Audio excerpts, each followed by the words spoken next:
우리가 예수님을 만나지 못했다면 어떻게 되었을까요? 생각하면 상상할 수도 없습니다. 끔찍할 것 같습니다.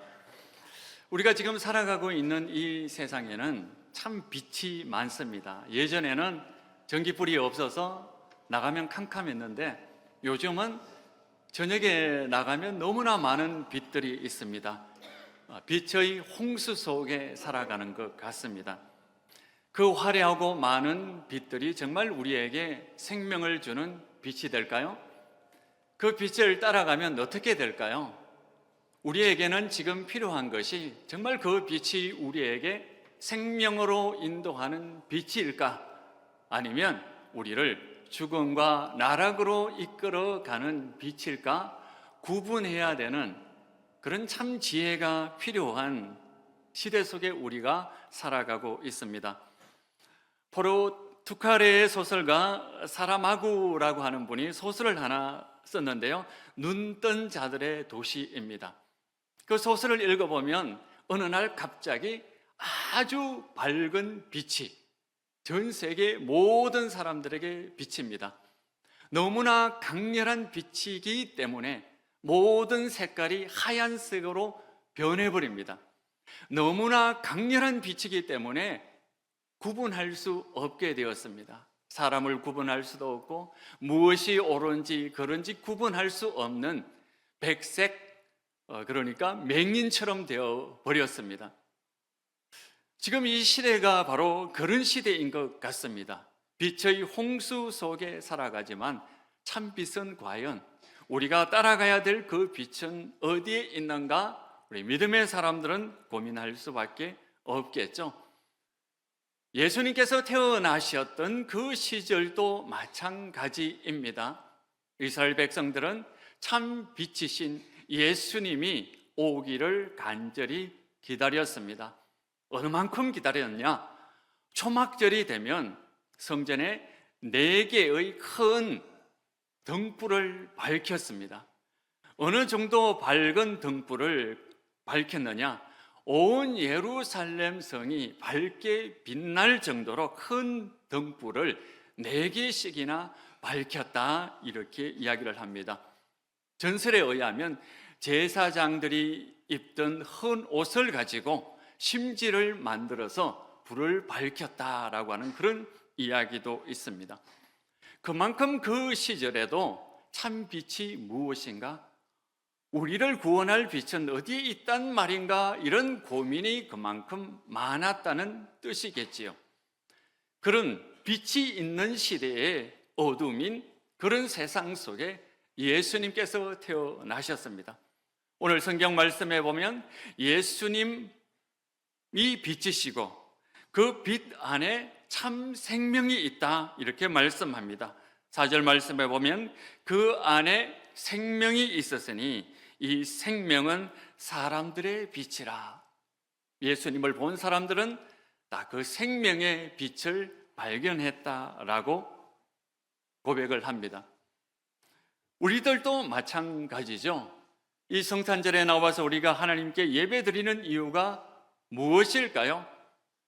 우리가 세상 살아가면서 힘들고 어려운 그 순간이 있었는데, 칠흑 같은 그 어둠을 살아오던 시절이 있었는데, 그 시절에 예수님을 만났습니다.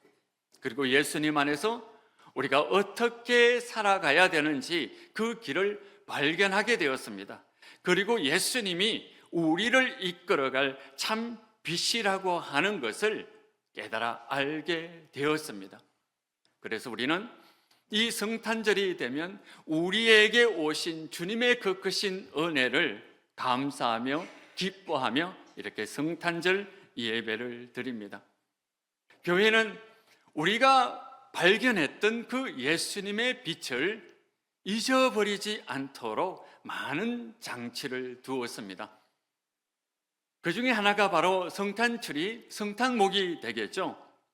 성탄목이 언제부터 우리 교회에 들어오기 시작했는지 여러분 아십니까?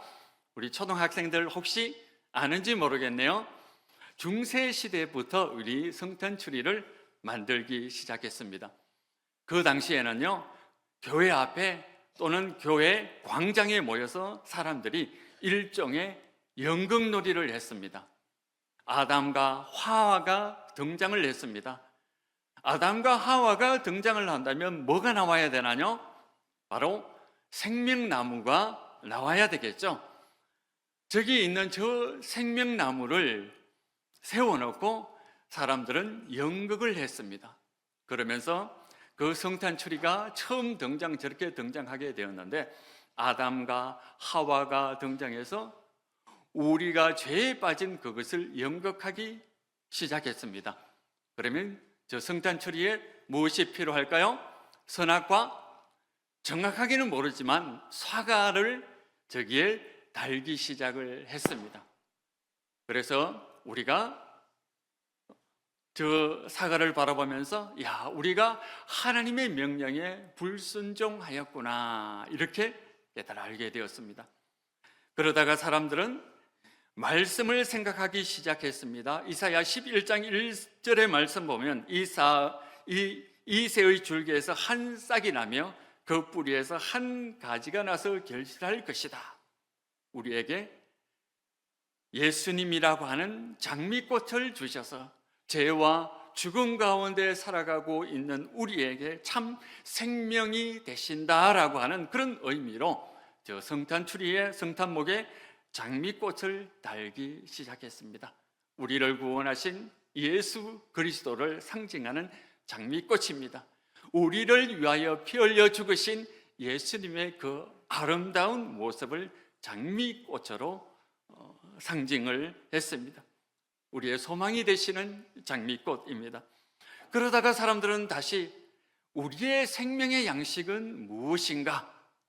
우리의 생명의 양식이 되신 예수 그리스도를 상징하는 왕을 달기 시작했습니다.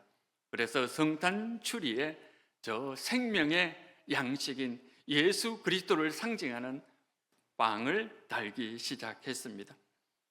이렇게 해서 중세 시대부터 성탄목을 두면서 우리가 우리의 생명 되신 예수 그리스도를 잊지 말자라고 생각을 했습니다. 그러다 시간이 흐르면서 16세기, 17세기 오면서 예수님은 우리의 생명이고 우리의 죄를 사하여 주실 뿐만 아니라 우리가 따라가야 될 빛이다라고 하는 그것을 잊지 말자. 그래서 저 성탄추리에 또한 촛불을 달기 시작했습니다. 촛불 단 성탄추리를 보여주세요. 저렇게 촛불을 하나하나 달아놓기 시작했습니다. 그러면서 사람들은 교회 광장 앞에서 연극을 하면서 우리를 죄와 죽음에서 구원하신 하나님의 은혜에 감사를 했습니다. 그러다가 17세기가 되면서 저 성탄추리를 우리 가정에도 만들어 놓고 우리 가정에서도 하나님의 그 은혜를 감사하는 예배를 드리자, 이렇게 생각을 했습니다. 여러분, 성탄추리에 있어서 가장 빛나는 것이 있죠. 무엇일까요? 우리 교회에도 보면 가장 빛나는 것이 있잖아요. 저게 뭘까요? 성탄추리 가장 위에 있는 별입니다. 저 별은 무엇일까요? 동방박사들을 우리 가운데로, 동방박사들을 예수님 가운데로 불러온 그 예수님의 별을 상징합니다. 동방박사들이 어디서 왔습니까? 페르시아라고 하는 아주 먼 곳에서 왔습니다. 그들이 와서 한 일은 뭘까요? 바로 아기 예수에게 예배를 드리는 것. 그래서 우리 기독교는, 믿는 사람들은 예배를 가장 중요시 여깁니다. 예배를 통해서 우리는 우리의 빛이 되신 예수님을 잊어버리지 않기 위해서입니다. 몽골 선교사님 중에 이몽규 선교사님이 계십니다. 이 몽골에서 열심히 선교를 하고 있었는데 어느 주일날 이런 일이 있었습니다. 초등학생 여자애가 한 명이 예배 시작 전에 땀 범벅이 되어서 쫓아왔습니다. 도대체 무슨 일인가 궁금해서 물어보았습니다. 그 여자아이가 하는 말이 자신이 키우고 있는 소를 잊어버렸다고 합니다. 가난한 농부의 집에서 소 한 마리를 잊어버린 것은 대단한 일입니다. 전 재산을 잃어버린 것이죠. 그 소를 찾기 위해서 주일 아침부터 헤맸다고 합니다. 그런데 한창 소를 찾다가 그만 깜짝 놀랐습니다. 예배 시간이 됐구나.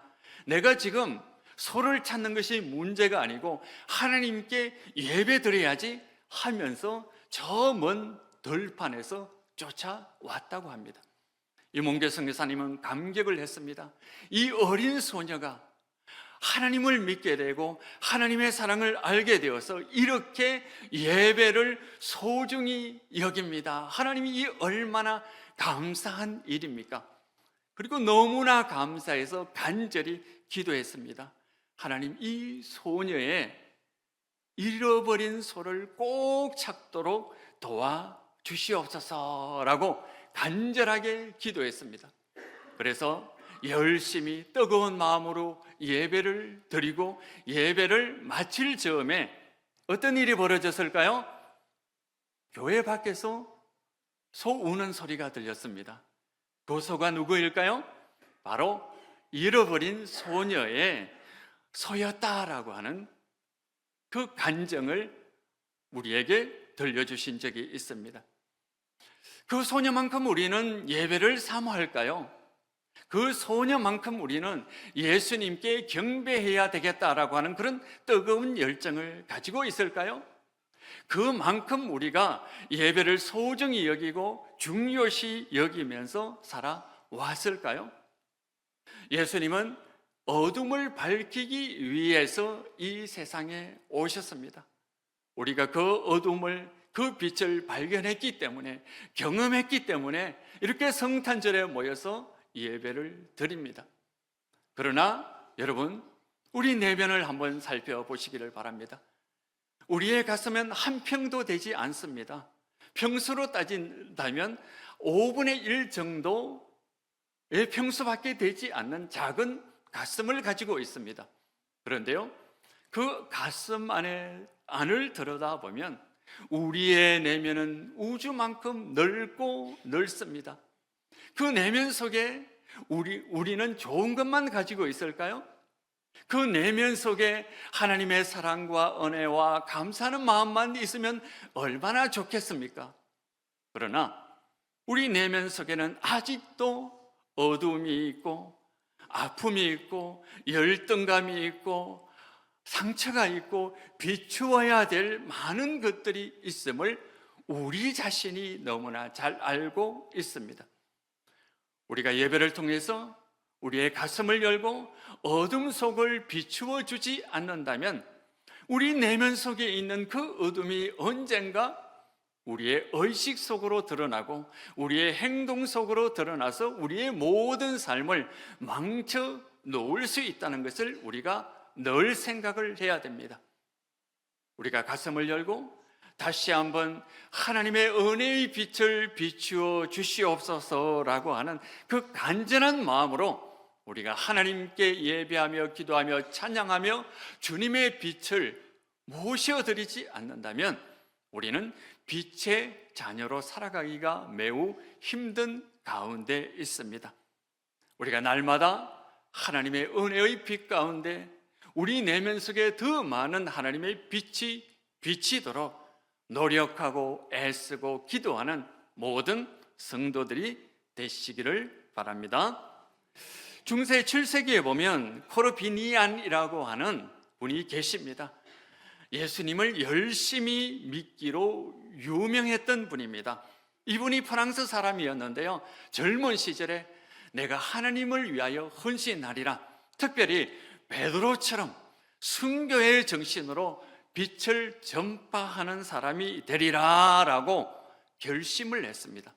그래서 내가 예수님을 온전히 따르기 위해서 먼저 베드로의 무덤이 있는 로마로 성지순례를 가야 되겠다, 이렇게 결심을 했습니다. 그래서 수레를 끌고 수레 앞에 그 짐을 끌고 갈 수 있는 나귀를 걸고 짐을 싣고 저 프랑스에서 알프스를 넘어서 로마로 순례를 가는 길이었습니다. 캄캄한 밤이었습니다. 잠을 자야 되겠죠? 무슨 일이 벌어졌을까요? 갑자기 천막 밖에서 곰 한 마리가 자신의 나귀를 죽이고 그것을 잡아먹는 그런 일이 벌어졌습니다. 프로비디아는 깜짝 놀랐습니다. 프로비니아는 깜짝 놀라서 천막 밖으로 나왔습니다.